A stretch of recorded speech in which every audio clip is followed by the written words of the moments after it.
Volvemos al piso de Radio Rebelde y nos vamos a meter con la justicia, por lo menos para poder entender un poco estos idas y vueltas, ¿no?, que existen entre un poder ejecutivo que a la luz del día cuenta además sus intromisiones con la justicia, un presidente que opina sobre los fallos y además una Corte Suprema que habilita determinadas interpretaciones, pero también al mismo tiempo reacciona ante situaciones como, por ejemplo, ya lo hemos contado aquí con uno de los abogados, o ex abogado, pero que sabe sobre el tema, Aníbal Ibarra, sobre lo del TOF 9, ¿no? Este nuevo tribunal que también la Corte Suprema de alguna manera lo bloqueó.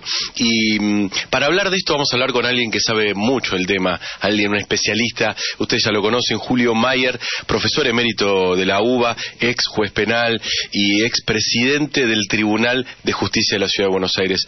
Julio, te saluda Julián Saúd de Revista Martia. ¿Cómo te va? Encantado, bien. Gracias por hablarme. No, por favor. De hecho, en este número va a salir una entrevista a usted en Revista Martia. Después se la vamos a acercar, la revista Papel.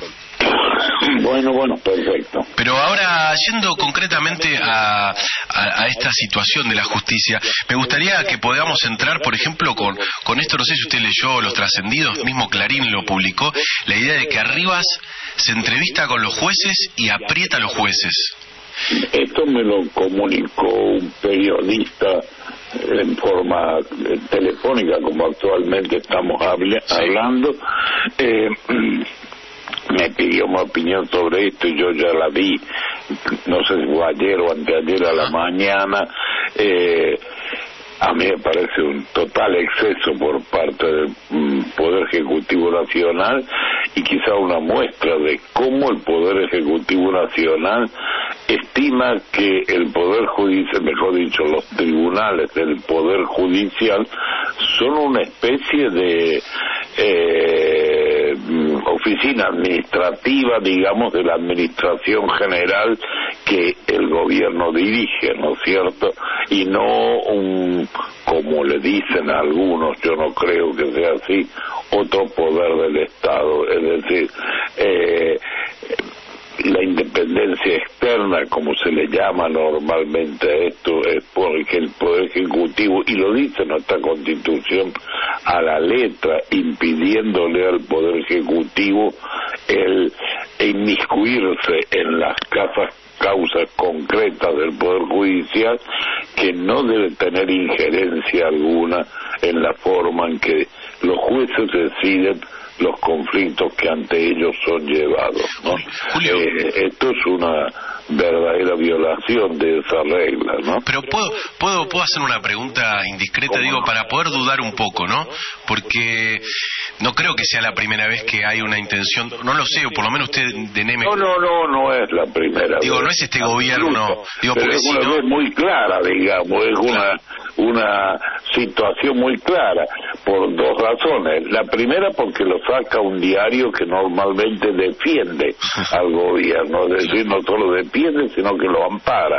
La segunda es porque al parecer es por la jerarquía de la persona que se manda a entrevistar a un juez que tiene que decidir algo, se trata realmente de lo que en lenguaje muy vulgar llaman apriete directamente, ¿no?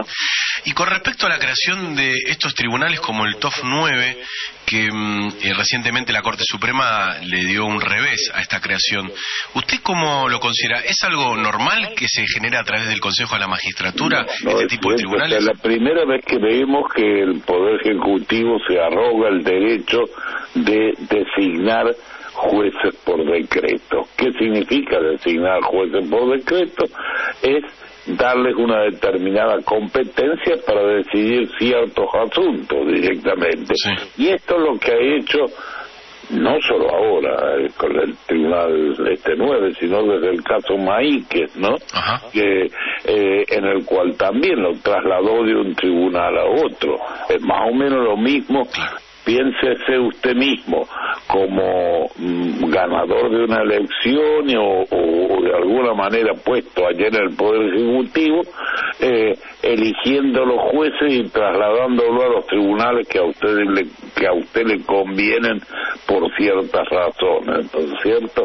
Esto es imposible. Creo que la mayoría de la Corte tiene cierta razón, más allá del remedio que ha utilizado.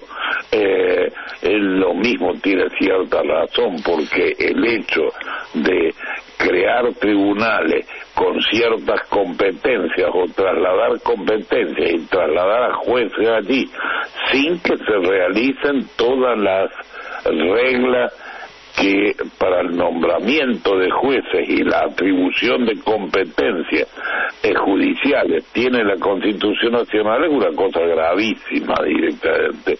Yo lo he dicho antes de ahora, no solo esto, algunas otras cosas más me indican que nosotros no vivimos una democracia, o al menos lo que yo entiendo por una democracia. La palabra democracia o la palabra Estado de Derecho puede tener miles de definiciones según quien la utiliza, y en parte hay que decir la verdad, el mundo actual, por lo menos para mí, tiene esta desgracia de redefinir con palabras antiguas contenidos muy distintos a los que nosotros sospechamos que eran patrimonio de la palabra directamente. Por ejemplo, ¿a qué se refiere? Me refiero a la palabra democracia, a la palabra Estado de Derecho, a la misma palabra derecho, es decir, cada uno define a su manera y como le gusta. Antes tenían una palabra, es cierto lo que dijo alguna vez quien fue presidente de la Corte Suprema, Genaro Carrió, que y después de él un discípulo de él, que las palabras no tienen un límite exacto, es decir, que una palabra no nos dice totalmente qué cosas están fuera de su contenido y qué cosas están dentro de su contenido, pero el problema de que una palabra tenga esta situación no quiere decir también que quiera significar cualquier cosa, y el mundo moderno, más allá inclusive del gobierno argentino, tiene esta situación. Piensa en la palabra posverdad. La palabra posverdad antes conocíamos lo que era una mentira y una verdad, una falsedad y una verdad. Sí. Ahora conocemos que hay falsedad y verdad, y también hay otra cosa más, que no son ni falsedades de mentira, sino posverdades, que tienen parte de mentira y parte de verdad creada, digamos, en ese momento por la persona que la está expresando. Es difícil esto, apoderarse de ciertas palabras. Bueno, pues yo creo que actualmente no es posible aplicar al Estado argentino la palabra democracia o la palabra Estado de Derecho. Ahora, esto que usted dice que es muy fuerte, porque si bien lo podemos estar diciendo por radio, y usted lo puede decir libremente, se presuponen un montón de definiciones y deja la puerta abierta para redefinir la Constitución, porque le pregunto concretamente, los jueces se supone que instalan su independencia en distintas condiciones que hacen que supuestamente los otros poderes o el poder económico, que tampoco está definido en nuestra Constitución como un poder fáctico, no los puedan de alguna manera presionar. Habría que discutir entonces de vuelta la justicia, la Constitución. ¿Usted habilita este debate, digo, en función de que no está tan claro qué significa cada palabra? Yo, por tradición, soy contrario a los cambios constitucionales y los he combatido en alguna época de mi vida, ya bastante prolongada, por así decirlo, ¿no es cierto? Me han convencido de que es preciso definir mejor ciertas palabras dentro de una Constitución. Si uno realmente quiere una democracia y quiere un Estado de Derecho, es preciso dar las pautas de lo que significa un Estado que respete estas situaciones, y para ello es necesario regular con mayor precisión ciertas cuestiones No vamos a hablar hoy de ello porque si no nos pasaríamos horas hablando. Pero usted cree que hay que modificar, creo que hoy lo que asombra actualmente es cómo, le soy sincero, como un gobierno legítimo, porque ha sido designado por un sistema que yo personalmente no comparto, pero de todas maneras, que es el del balotaje, digamos, cuando no usted hay... no está de acuerdo con el balotaje como sistema. No estoy de acuerdo. Eso permite que minorías suban al poder, ¿no es cierto?, sin haber tenido diálogo para realmente conformar una mayoría. Si usted ve lo que pasa hoy en Alemania o lo que ha pasado en España, por ejemplo, se da cuenta de que para tener mayoría, un partido que no la tiene de alguna manera que dialogar con algún otro y hacer concesiones a algún otro partido, precisamente para poder gobernar con la mayoría, ¿no es cierto? En eso se define, a mi juicio, la democracia. Acá, en cambio, no. Se eligen los dos partidos más votados y uno pone el voto por el que le interesa.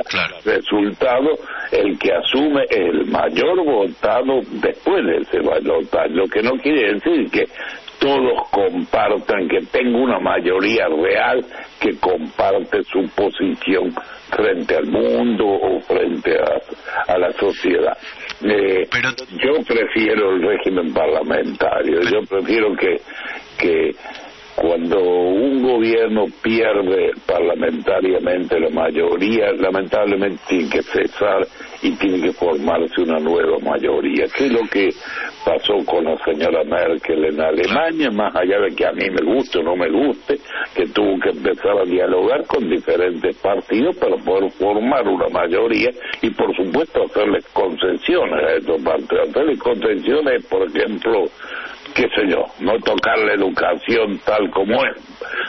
Pongo un ejemplo cualquiera que ni siquiera quiero yo que sea realidad, o no tocar la Corte Suprema de Justicia o lo que sea directamente, ¿me entiende? Pero en términos, por ejemplo, usted habló de democracia o de derecho, ¿cómo se definiría mejor?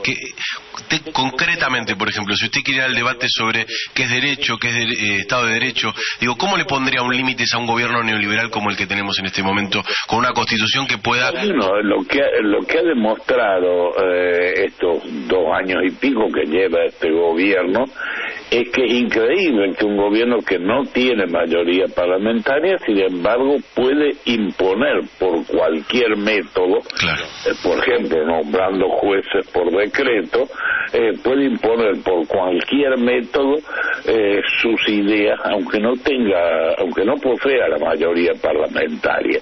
Incluso hasta yo desconfío del sistema representativo argentino. También el sistema representativo argentino le da en propiedad, entre comillitas, privada o individual, a cada uno de los legisladores el cargo que tienen, y la verdad es que no son votados por eso, son votados como adherentes a una entidad política, X partido o alianza, para que defiendan ciertos propuestas de campaña, y después, cuando llegan ahí al Congreso, forman su propio núcleo y votan como se les ocurre, directamente, como si el cargo les correspondiera en propiedad a ellos, ¿no? El cargo es propiedad de la alianza del partido que ha sido votado. Yo no conozco a quienes he votado, no los conozco, nunca los vi en mi vida, digo la gran mayoría, a lo mejor algunos, pero y la mayoría de la gente no conoce ni por broma que las personas a quien votan para que lo representen dentro del Parlamento.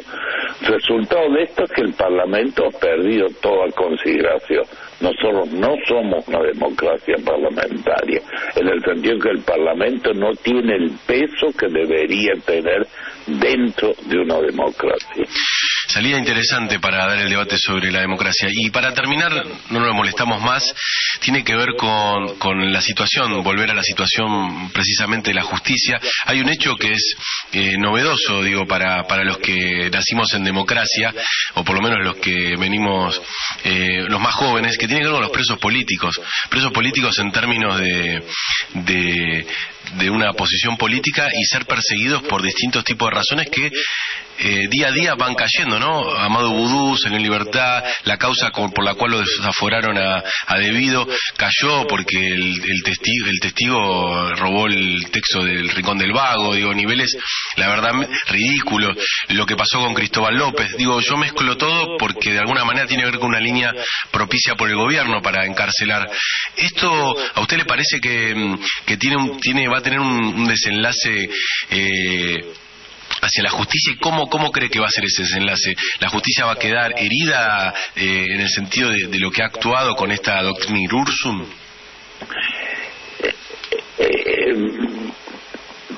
Yo le diría, por experiencia, sí. Yo he sido juez también, como claro. Usted lo mencionó al principio, un poco la justicia que le llamamos entre comillitas la justicia, los jueces, el poder judicial, claro, un poquito más concreto, un poco funcionan siempre del lado que calienta el sol, a mi juicio. A mi juicio puede haber jueces que no, yo no, con esto no estoy insultando a nadie, pero la enorme mayoría, el conglomerado de jueces funciona más o menos del lado donde calienta el sol. Hay un momento en que el sol deja de calentar, no solo porque se hace de noche, sino porque viene el invierno. Actualmente está dejando de calentar. Mira. ¿No es cierto? El resultado de esto, ¿cuál es? Es que es muy probable que toda esta persecución la sufra también el elenco gobernante, a mi juicio, claro. No es una cosa que la sufra también el elenco gobernante cuando deje el gobierno, ¿me entiende? Esto es el problema del poder. Los jueces no son personas, dicho también de manera general, no son San Francisco, no hay San Francisco entre los jueces, y si hay uno, no más de uno. Totalmente. Lo que le quiero decir es que los jueces, y además tienen buen olfato, entonces olfatean un poco, bastante bien para dónde viene la mano en cierto momento. Yo creo que esto se debe, el episodio que usted me dice, que empiezan a darle libertad a gente que habían encarcelado, qué sé yo, me parece que van en esta dirección. Han olfateado que de seguir así el problema va a ser grave para algunos de ellos, ¿me entiendes? Y entonces han empezado poco a poco a tratar de demostrar que son independientes. Más allá de que yo no creo en la independencia judicial, usted le puedo decir por qué inclusivamente, pero yo no soy un gran... Yo creo que se equivocan también al usar la palabra independencia judicial. Lo que existe es la libertad del juez, que integra un tribunal, de decidir como cree él que es correcto y conforme a la ley, un caso particular. Es decir, es una libertad de decisión, no es la democracia, y mucho menos yo le daría a los jueces el poder que hoy tienen de no aplicar las leyes, entre comillitas, porque las consideran inconstitucionales. La inconstitucionalidad es entre nosotros una cosa increíble que en otros países del mundo sucede una vez cada tanto. Esto de que cada juez puede con un amparo decir es inconstitucional. El juez dice no voy a aplicar esta ley porque no me gusta. Claro. Ahora, ¿y usted escuchó lo del bolillero? Que no tiene que ver precisamente con los jueces, sino más bien con el Consejo de la Magistratura. Eso también es un resabio de una muy mala organización de justicia. Porque eso ya pasaba. No había necesidad de ningún bolillero si los tribunales no fueran rígidos. Es decir, si yo me encontrara con usted y con otro amigo suyo en un tribunal para resolver el caso A, pero cuando viene el caso B, yo ya no estaría más con usted, sino estaría con otro C y con otro D, y así. Si no fueran las formaciones de los tribunales totalmente rígidas como son acá directamente, si se pudiera lograr una justicia que no fuera, yo digo, guiada por el principio vertical como es la nuestra, está organizada bajo la forma del principio vertical, en cambio se organizara bajo el principio de horizontalidad y al mismo tiempo los tribunales no fueran rígidos, en realidad toda esta idea de los sorteos y de la ya sea por computadora, ya por un bolillero, por qué sé yo, no tendría el mismo sentido que tiene ahora. Claro, porque si no uno sospecha que arman las ternas y las tienen controladas las ternas. Lo horrible es que los jueces resuelvan siempre Pérez, González y García, que se juntan, además como ellos tienen ganas. Si me dejan contarle una anécdota. Sí, dale. Tiempo, hace ya mucho tiempo, cuando yo era un pibe, ingresé en la justicia, y no le voy a decir dónde sucedió esto para que no me averigüe cuál era el nombre. Una persona a la que yo aprecio, conservadora ella, pero a la que yo aprecio directamente mucho, muerta ya, no, hace ya muchos años. Me acuerdo que me decía con respecto acá tribunales rígidos, las salas de apelación son salas también rígidas. Me decía, mira, hay que tener, Julio, él no era abogado, hay que tener mucho tacto para poder formar estos tribunales. Y todo el mundo se daba cuenta del tacto que tenía esta persona, porque claro, había mezclado un juez que hoy sería llamado garantista con un juez que hoy sería llamado, esos apelativos no existían en aquella época, que hoy sería llamado mano dura, y con uno que ni fu ni fa, ¿me entiendes? Como para que no salieran decisiones terriblemente irracionales, ¿me entiendes? Bueno, hoy no sucede eso, hoy se juntan por un lado uno, por otro lado otro, ¿me entiende? Y entonces, si no existieran estas formaciones rígidas, que yo creo que se reduciría al mínimo esto de que normalmente le gusta llamar a los juristas por un shopping, es decir, elección, y que lo hace el gobierno, elección de los jueces que fallan una cuestión. Que esto es lo que ha criticado la Corte. Ha criticado no solo el origen de los jueces que integran ese tribunal, sino la forma en que fueron designados también, ¿no? Muchas gracias por el tiempo que se tomó con nosotros y poder aclarar estas cuestiones que la verdad son de vital importancia, que están por fuera de la agenda por ahí a veces mediática, pero que son necesarios darle un haz de luz. Muchas gracias, Julio. Al contrario, les agradezco a ustedes haber pensado en mí. No, nos vemos pronto porque le vamos a acercar la revista que está, su entrevista que le hizo Carlos Caramelo. Un abrazo. Gracias, muchísimas gracias. Hasta luego. Era Julio Mayer, una eminencia total, no lo iba a decir adelante de él para no quedar como un chupamedias, pero profesor emérito de la UBA en Derecho, ex juez penal y expresidente del Tribunal de Justicia de la Ciudad de Buenos Aires. Recuerden, revista Martia, Lotrina Mayer, que te acaba de explicar por qué él considera que debemos ir a un sistema parlamentario, para que tipos como estos no vuelvan, o si vuelven, en 2 años no nos destruyan en 2 minutos. No nos queda otra. La revista Martia en el aire. AM 740. Aquí Radio Rebelde. Alta Radio.